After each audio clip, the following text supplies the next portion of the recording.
Welcome to my YouTube channel. आज हम बात करेंगे बैंक के द्वारा होने वाले 3 तरह के ट्रांजैक्शंस के बारे में, जिनमें आता है नेफ्ट, आरटीजीएस और आईएमपीएस।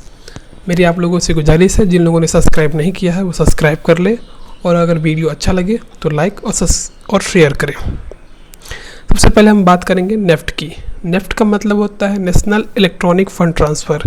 ये जो सिस्टम है ट्रांजैक्शन का, इसे आरबीआई ने लॉन्च किया था और यह एक तरह का 1-to-1 पेमेंट फैसिलिटी सिस्टम है।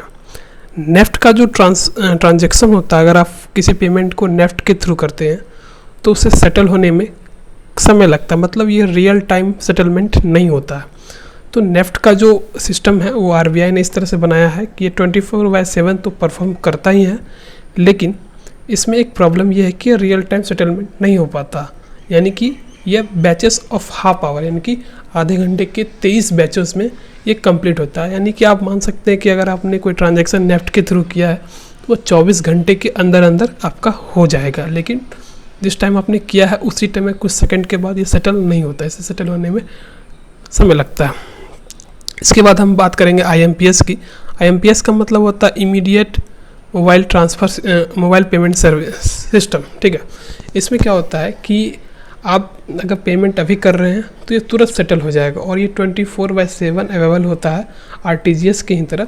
लेकिन इसमें एक और बेनिफिट है कि अगर बैंक हॉलीडे है या कुछ और फेलियर आ गया तो उसके बावजूद भी आईएमपीएस वर्क करता है। ठीक है, इसके बाद एक और ट्रांजैक्शन सिस्टम है जिसे हम कहते हैं आरटीजीएस। आरटीजीएस का मतलब होता है real time gross settlement system. ये भी एक 24/7 सिस्टम है जिसमें कि ट्रांजैक्शन किए जाते हैं, लेकिन आरटीजीएस जो होती है वो बड़ी ट्रांजैक्शन के लिए प्रेफर किया जाता है।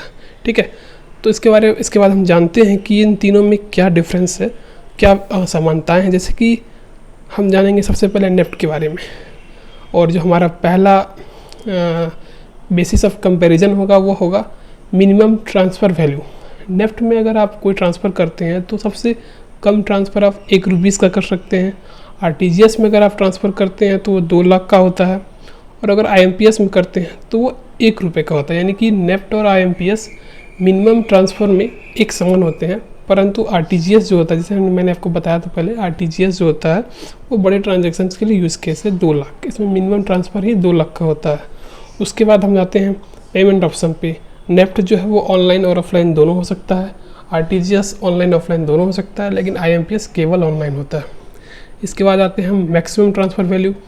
जो नेफ्ट होती है उसमें मैक्सिमम ट्रांसफ़र की कोई लिमिट नहीं होती, यानी कि 1 रुपये से लेकर आप जितना चाहे उतना भेज सकते हैं। उसी तरह आरटीजीएस में भी कोई लिमिट नहीं होती,